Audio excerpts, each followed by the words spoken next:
The chamber held 32 species and smelled like all of them. That was the first thing Ambassador Yara Chen noticed every time she walked into the Grand Council Hall on Vethor Prime. 32 different body chemistries, 32 different ideas about what clean air was supposed to feel like, all packed into one enormous room with very good lighting and very bad ventilation. She had learned, in 4 years of doing this job, to breathe through her mouth for the first 10 minutes until her brain stopped arguing with her nose. She took her seat at the human delegation table. It was a small table. It had always been a small table. The session opened the way all sessions opened. The presiding speaker, a tall gray-skinned Vethori named Delegate Sorveth, called the room to order with his ceremonial staff, which made a sound like a hammer on wet stone. Every species straightened up in their seats, even the Keth, who technically had no spines. Sorveth began reading the agenda.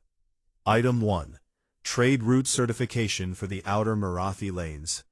Item 2. Renewal of the Deep Space Research Accord. Item 3 through 13. Things that were not Item 14. Yara set her bag on the table. She took out a notepad. A real one, paper, the kind you could buy at any corner shop back home for about 40 cents. She took out a pen, a cheap blue ballpoint, the kind that dried out before you finished it. She clicked it once and wrote the date at the top of the page. She did not write anything else. Item 14 came up 40 minutes into the session. Sorveth read it without changing his tone, because Vethari didn't really do tone. Resolution 77 Auric. Motion to remove Earth and its affiliated human territories from full council membership, citing sustained pattern of unilateral action, refusal to adopt unified resource-sharing protocols, and failure to ratify the Vethor Accords in the period prescribed. He looked up. We will proceed to statements. There were 8 statements. They took an hour and 20 minutes. Representatives from the Keth, the Marathi, the Duvrathi who voted against, for what it was worth, the Harask, the twin-bodied Aleth, and 3 others whose names Yara had stopped trying to pronounce correctly after the 2nd year. The statements were polite. That was the thing about this room. Everything in it was always polite. You could tell a species their civilization was an inconvenience to the rest of the galaxy, and everyone would nod and refer to each other by the correct honorific the whole time. Yara listened. She clicked her pen once, slowly, and then stopped. When it was her turn, she stood up. She was not tall. She was not the kind of person who made rooms go quiet by walking into them. She had short hair, going gray at the temples, sensible shoes, and the face of a woman who had been tired for so long that tired had become her natural expression. She said, "The human delegation notes the motion and its stated grounds.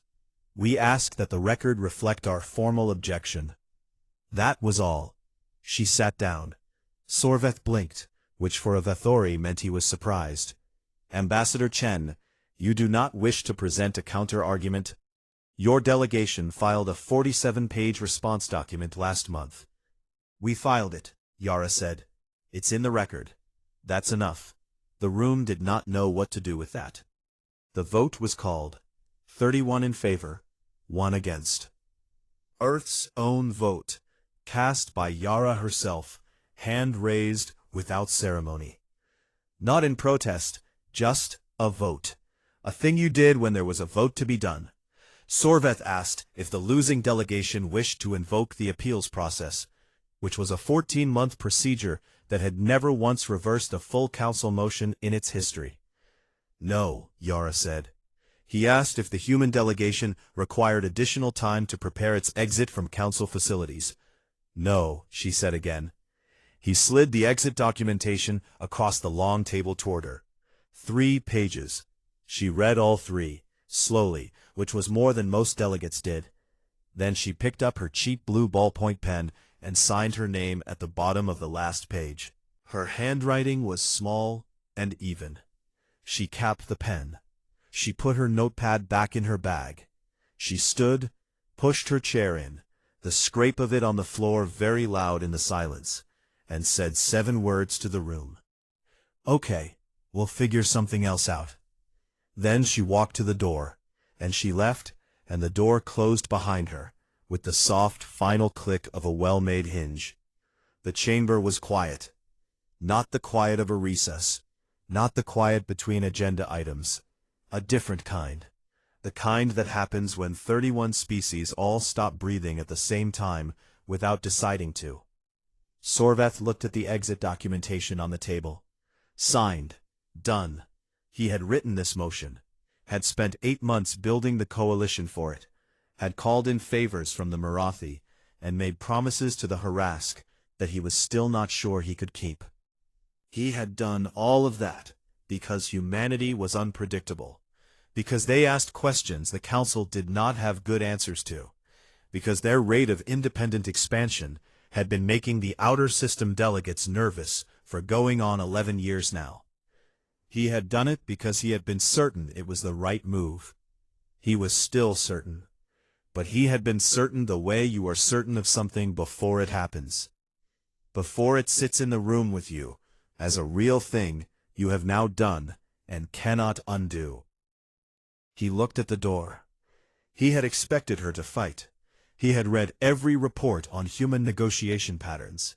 He had prepared responses for 17 different arguments she might make. He had been ready for anger, for accusations, for the invoking of the 47-page counter-document she had spent 8 months preparing right alongside his 8 months of coalition building.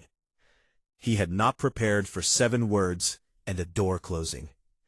His secondary nervous system, the one that Vithori kept mostly quiet in diplomatic settings because it responded to things before the brain could weigh in, sent him a signal that he had no clean word for. Not fear, not quite. The feeling of a man who has just won something, standing over it, realizing that winning it had not made him feel the way winning things usually felt. A junior Keth delegate 3 seats down leaned toward her colleague and whispered something in their language. Sorvith's translationship caught it. She left the pen. He looked. The blue ballpoint was still on the table. Cheap. Chewed slightly at the cap.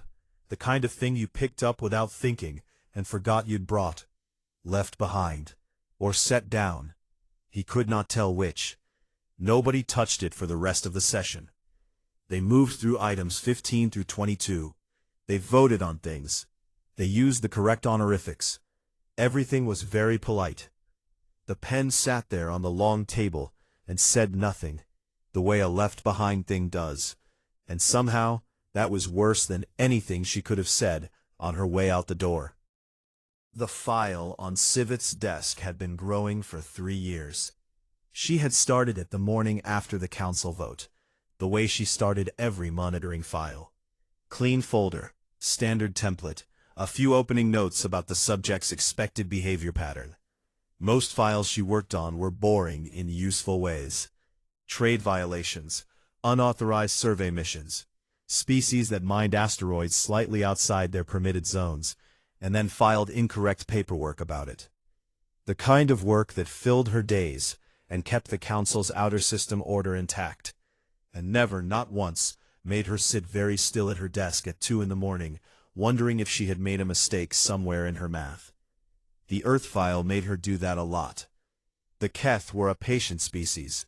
This was not a compliment people meant to be poetic. They processed information slowly and carefully, which meant their conclusions were almost always correct. And they had a cultural horror of loose ends that most other species described as charming, right up until it became deeply inconvenient. Siveth was a very good analyst, because she was Keth in the way that mattered for the job. She did not guess. She did not fill in gaps with assumptions. She waited until the data told her something true, and then she wrote it down. The data on the Earth file had been telling her something true for about 8 months now. She was not enjoying it. The first thing she had tracked was the silence. Council monitoring stations near Earth's solar system had logged normal communication traffic up until about 6 weeks after the vote. Then, over the span of maybe 4 days, the channels humanity used for Council frequency contact had gone quiet. Not broken. Not jammed. Quiet. The way a room goes quiet when everyone in it makes a decision at the same time without talking about it first. She had flagged it, filed a standard alert. The alert had been acknowledged, categorized as a diplomatic cooling-off period, and no further action had been recommended. She had kept watching. The second thing she tracked was the Internal Conflict Index. Sivith had a whole subfolder for this one, because it was the piece of data she had run 3 separate verification checks on before she trusted it. The human species had been in some form of internal conflict, civil wars, territorial disputes, resource fights, ideological violence, things that didn't translate cleanly into council categories, for as far back as their recorded history went. The index Sivith worked with ran on a 100-point scale.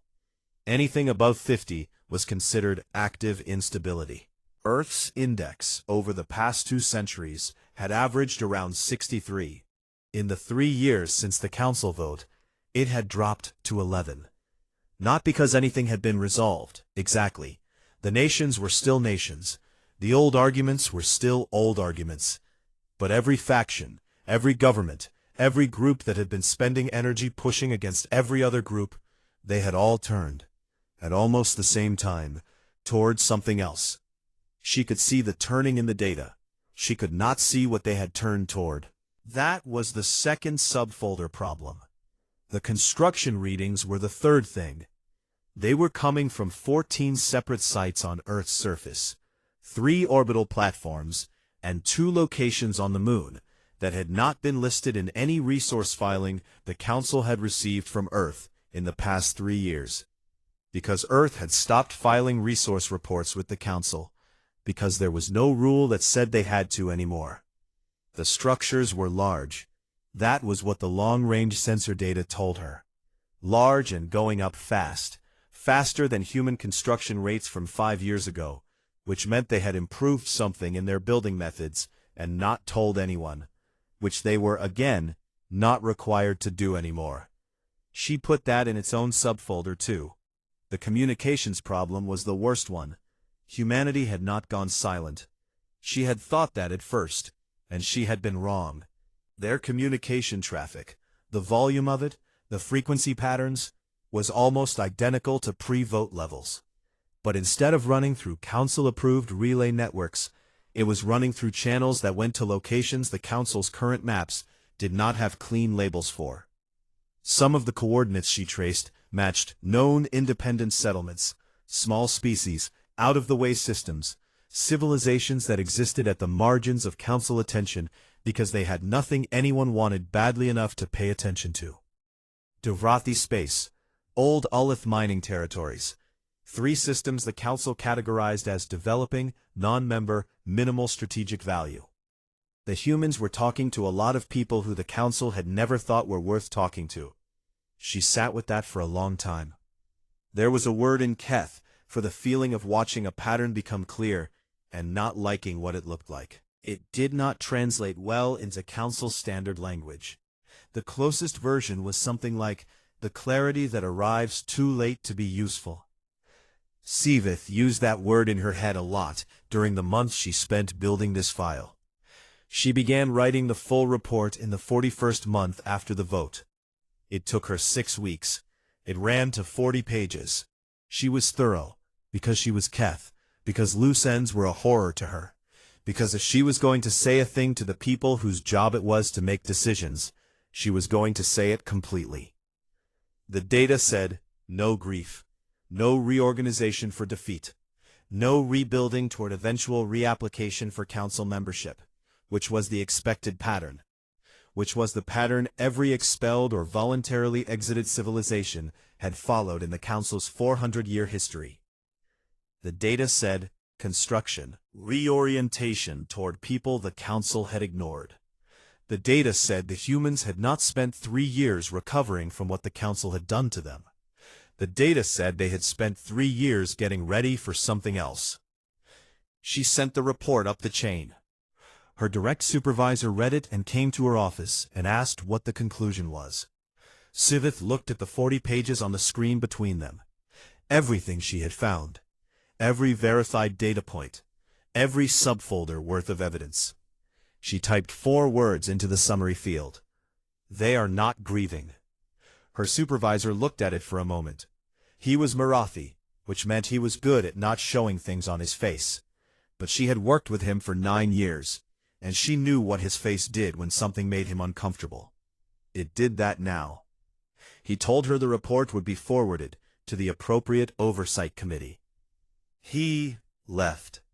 She sat at her desk for a while after that, not working, which was unusual for her. She thought about the empty chair in the council chamber, about Ambassador Chen's face when she signed the exit papers, about the 7 words before the door closed. We'll figure something else out. Not a threat. Sivith had analyzed threats for a living for 12 years. She knew what a threat looked like in data. It had a shape: preparation, positioning, escalation patterns, communication changes that moved in a specific direction. This was not that shape. She didn't have a word for the shape it was. The report was forwarded, then escalated, then reviewed, then deprioritized by 3 separate oversight committees over the next 22 months, in favor of files about asteroid mining paperwork and unauthorized survey missions in the outer lanes. When someone finally pulled it back out of the archive, it was because they needed to understand something that had already happened. By then, Siveth's 4 words read differently than they had when she wrote them. Not like an early warning, like a door that had already closed. Uval made the call on a Tuesday, which was the Duvrathi equivalent of a Tuesday, meaning it was the kind of day where everything that could go wrong had already gone wrong by mid-morning, and you were just waiting to see what else it wanted to add. The Vethori trade sanctions had been running for 14 months. The Duvrathi grain stores were at 30%. The Council's economic relief process, which the Duvrathi had applied to 8 months ago, was still in its 2nd review stage, which meant it had not yet reached the 3rd review stage, which preceded the 4th and final review stage, after which a decision would be issued in 12 to 18 months, assuming no further documentation was required. Uval had read the process document. He had read it twice. It was 412 pages long, and it was very clear about timelines. He sat in his office. He looked at the grain numbers. He looked at his comm terminal, at the contact list, at the long column of names representing every council member his government had tried to reach in the past 8 months. Then he looked at the name that was not on the list, because it was not a council member anymore. He had Sivith's number in a way that was not supposed to exist. A junior analyst from her office had passed it to a Duvrathi trade delegate 2 years ago, informally, the way information passed between people who liked each other and worked adjacent to the same problems. The number was not for Earth's council mission. That mission no longer existed. It was a direct line to a human commercial relay, which was a thing that had apparently been set up in the months after the vote, quiet as a held breath. He called. A human answered, on the 2nd ring. A man, somewhere between 40 and 60, hair that had given up on itself, a cup of something hot in his hand that he was drinking while he picked up the call, which struck Uval as an extremely human thing to do. Trade and development, this is Marcus. Uval explained who he was. He explained the sanctions. He explained the grain numbers. He was prepared to explain the 412-page council process and where it currently sat, because that context seemed important. Marcus said, "I know the situation," before he could get there. A pause. Uval's translator worked through the tone of those 4 words. It was not dismissive. It was the tone of someone who had already read the file. Marcus asked 3 questions. Just 3. What did the Duvrathi need most in the next 90 days? What did they have to offer in return? What were the hard limits they could not cross?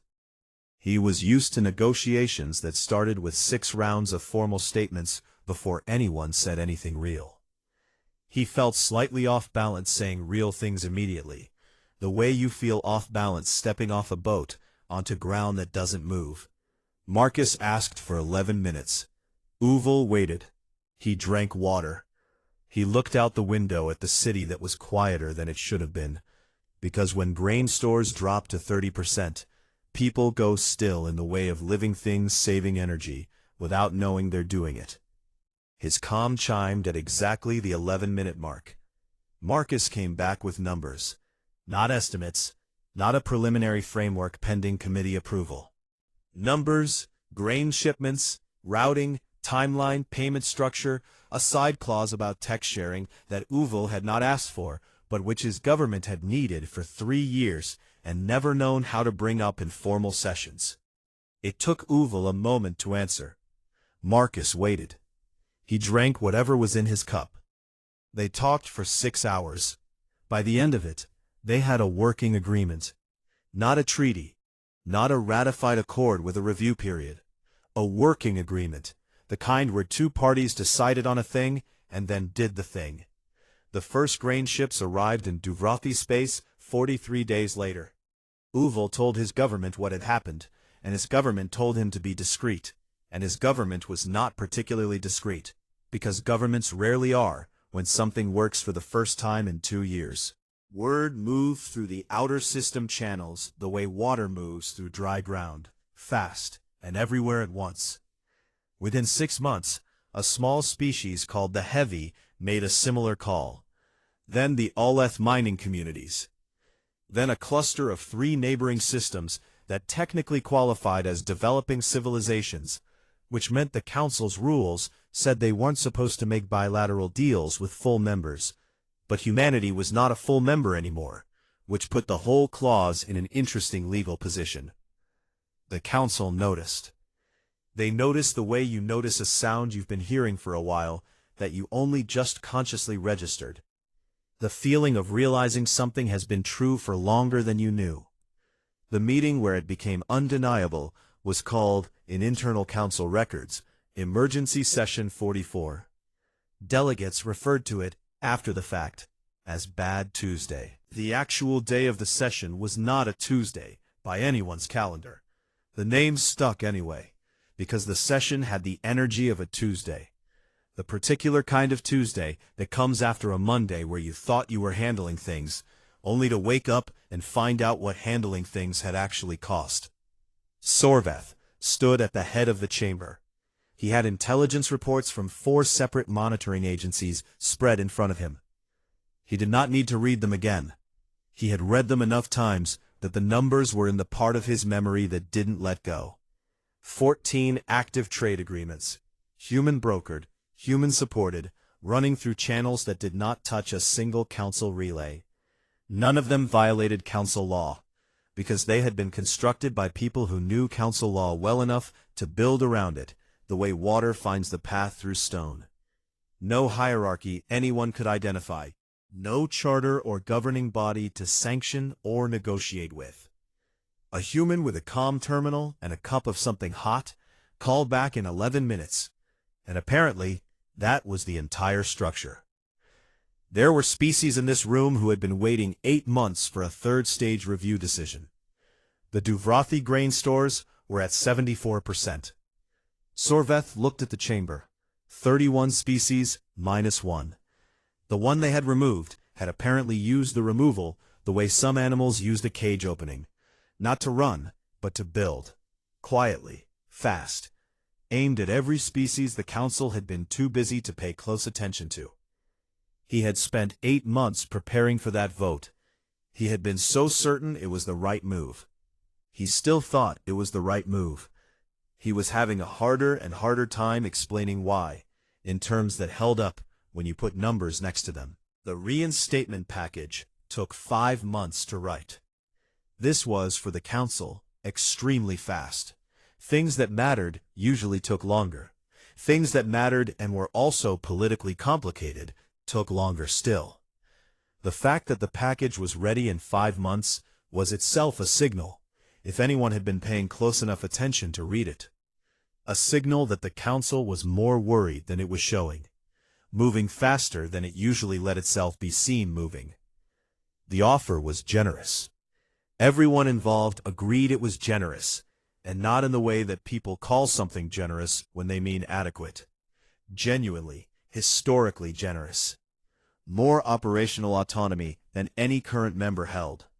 A seat on the primary oversight committee, which had 9 seats, and which no species had been given access to in under 30 years of membership. Retroactive recognition of every trade agreement humanity had formed since the expulsion, grandfathered into council legitimacy, no review required. The document was 90 pages. The opening section alone spent 12 pages explaining what a remarkable step this was. Sorvith had approved every page of it. He had also approved the delegation chosen to carry it. 3 species, Marathi, Keth, and a smaller member called the Torveth, who were known across the galaxy for their skill at making everyone in a room feel like the most respected person present. Elder Delegate Kal of the Marathi led the group. He had 60 years of experience. He had negotiated 17 planetary accessions. He had once talked 2 species out of a border war over a moon that neither of them technically needed. He had a way of making rooms feel smaller and safer at the same time. And Sorvith had chosen him because if anyone could carry 90 pages of generous offer across the table and make it land correctly, it was Kal. The delegation traveled to the edge of what the Council's map still labeled unclaimed space, which was a label humanity had never agreed to, and which their new contact station sat in the middle of, operating daily, unbothered by the label. The station was not what the delegation had expected. Kal had been given intelligence reports beforehand. He had read them. The reports had described a functional communications and trade hub. They had not described something that felt, when you approached it in a ship, like a small city that had decided it was in the right place and intended to stay. It had docking facilities. It had service bays. 3 freighters and a long-range survey vessel were docked when the delegation arrived.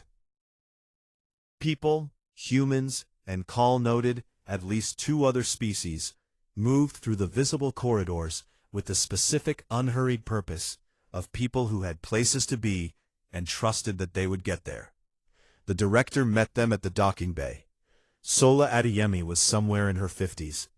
She was shorter than Kal had imagined, which was a thought he immediately recognized as unhelpful. She had the handshake of someone who had learned it was a human custom and decided to do it with full commitment or not at all. Her grip was firm. Her expression was the kind of neutral that came from practice rather than coldness. On the way, she pointed out the new water reclamation section, which they were apparently proud of, and the communications array that had gone up in the last 4 months. And a wall that had been painted by someone's kid. A big mural of a blue planet with stars around it that Kal could not look away from for a moment longer than was strictly diplomatic. In the meeting room, she offered coffee. The delegation accepted. This happened before any of them consciously decided to accept. Hospitality ran deep in all 3 of their cultures, deeper than politics, older than councils. The instinct to say yes to what is offered by a host. It was the kind of reflex that 60 years of diplomatic training did not fully reach. The coffee arrived. It was, Kal would note in his report, very good. He waited until everyone had their cups, and then he slid the 90-page document across the table. Adeyemi pulled it toward her, not skimmed, read, in the way that meant her eyes were actually moving through every line, which Kal found either impressive or worrying, and could not immediately decide which. It took her 27 minutes. She set it down. She looked at Kal. She said, "We're good. Thanks, though." The room went very still, in the specific way of rooms where someone has just said the thing no one prepared for. Kal asked carefully if she could clarify her position. She said she didn't think there was anything to clarify. He asked if she would be willing to take the offer back to her government for review. He said this the way you say a thing when you already know the answer, but need the question to exist on record. She said her government was aware of the offer and had asked her to respond. He asked if there were terms that could be adjusted. She thought about this for a moment, in the honest way. Then she said there probably were not, and she was sorry she couldn't be more specific than that. But she wanted to be straightforward with him because he had come a long way. She refilled his coffee before they left. The delegation's ship pulled away from the station an hour later. Call sat in the forward compartment and looked out at the stars and did not speak for a long time, which was unusual for him. His attaché, a young Marathi named Sevith, who was on her first major assignment and was recording everything she could for future use, watched him and waited. Finally, she asked what he was thinking. He said he was thinking about the coffee. She waited. He said that when Adeyemi offered it, all three of them had said yes without thinking, that the instinct to accept hospitality had moved faster than the instinct to remember why they were there. Sevith said, that seemed natural. Call said, it was. It was completely natural, the kind of thing that happened between people, not between a delegation and a subject. She had treated them like guests in a place she owned and was comfortable in, not like a species appealing to be let back into something larger than itself. Like a host. He looked at the station getting smaller through the window. He had spent 60 years in rooms where the balance of need was clear. He always knew, walking in, who wanted something and who had the power to give or withhold it. That was the machinery of diplomacy. You knew the shape of the need, and you worked with it. He had not been able to find that shape today. He told Sevith to open a report document. In the summary field, he dictated one sentence. They have stopped wanting what we have to offer, and we have no framework for that. Sevith read it back. He told her it was correct. He looked out the window until the station was gone. Fleet Commander Veth Dorak of the Hrask was not a reckless man. He had spent 30 years in military service. He had read reports carefully. He had studied the human file that the Council's intelligence branch had prepared, which was thorough, which described capabilities and known assets and projected response windows. He had done his math. He was not a man who acted without doing his math. His math had said the Duvrathi border operation was clean. Humanity had no formal alliance with the Duvrathi, none that any legal body had ratified, no mutual defense clause, no treaty language that obligated a response. The trade agreements Marcus Reyes had brokered 2 years ago were commercial arrangements, not security arrangements. There was a difference, a legally significant difference. Veth Dorak's math had been very clear on this point. He gave the order on a morning that started ordinarily. His fleet of 9 ships crossed into the Duvrathi Outer Resource Zone at the coordinates that the Hrask legal team had determined were technically outside protected space, which was the kind of thing legal teams got paid to determine. The plan was straightforward. Move in, establish presence at the 3 mineral processing sites, file the correct council paperwork after the fact, which was how these things were usually handled and usually fine. The operation was 3 hours old when his long-range sensors picked up the incoming ships. 3 of them. Not 9, not a fleet. 3, moving at a speed that his navigation officer looked at twice before confirming, because it was fast in a way that suggested whoever was flying those ships had not spent the trip being careful about it. They moved like people who had a destination and no particular interest in taking their time getting there.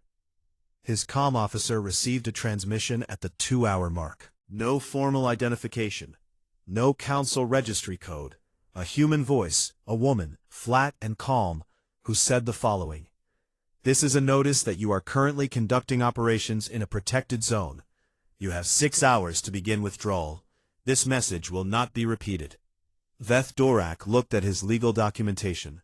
His legal team's documentation.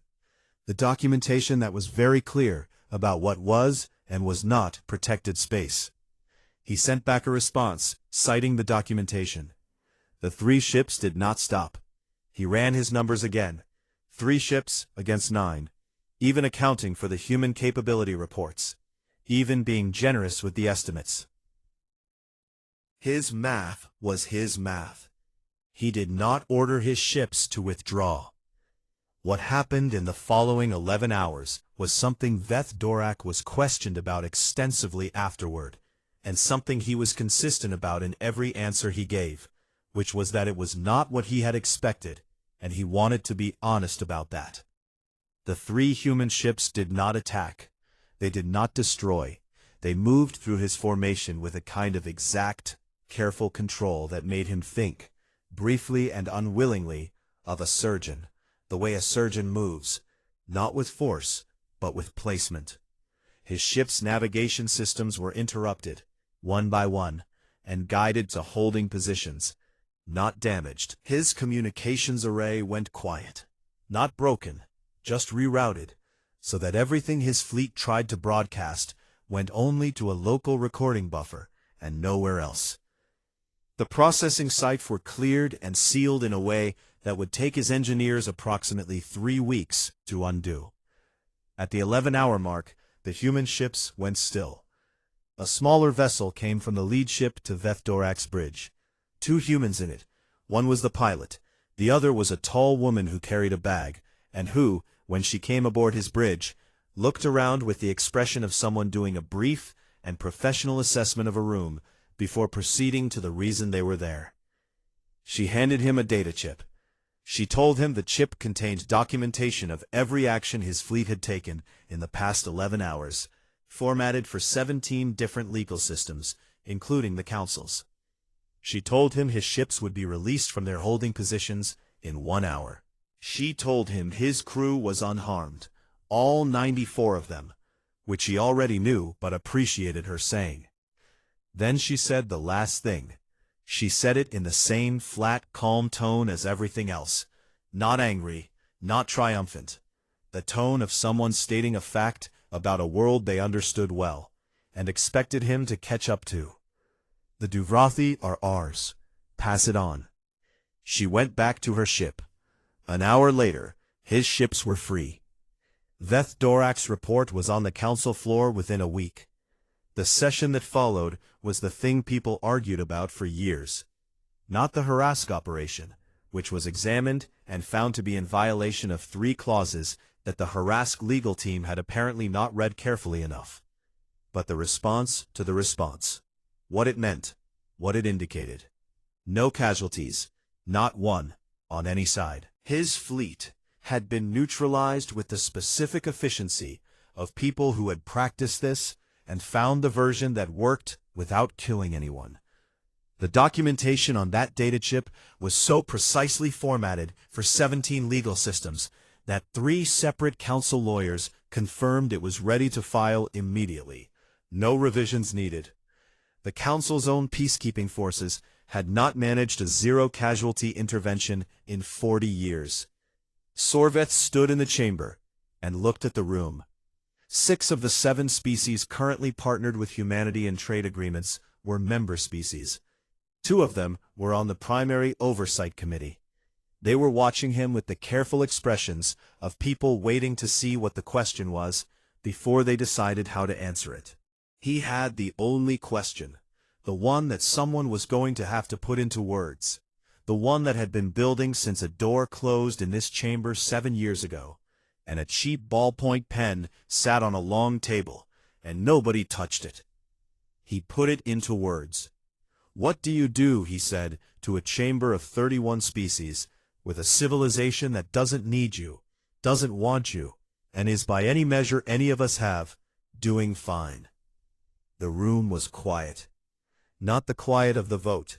Not the quiet after Yara Chen's footsteps faded from the hallway. A different quiet. Older feeling. The quiet of a question that a room full of very intelligent beings could not answer, and knew it. Nobody spoke for a long time. The ballpoint pen was in storage. Sub-level archive, bin 7. The miscellaneous bin for personal items left behind in session chambers. Waiting for the kind of cataloging work that always got deprioritized in favor of things that seemed more important. Someone had put a tag on it at some point. The tag said, Unclaimed, Human Delegation, Session 77 Auric. The ink on the tag had faded a little. The pen itself was exactly what it had always been. Cheap, slightly chewed at the cap. The kind of thing you bought without thinking and forgot you'd brought. Every few months, someone who worked in the archive would come across it during a general sort. They would read the tag. They would think about putting it in the disposal pile. They never did.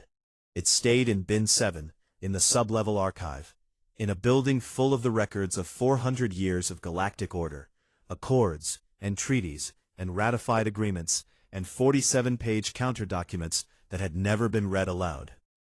Ordinary. Cap slightly chewed, saying nothing. The way the most important things usually do.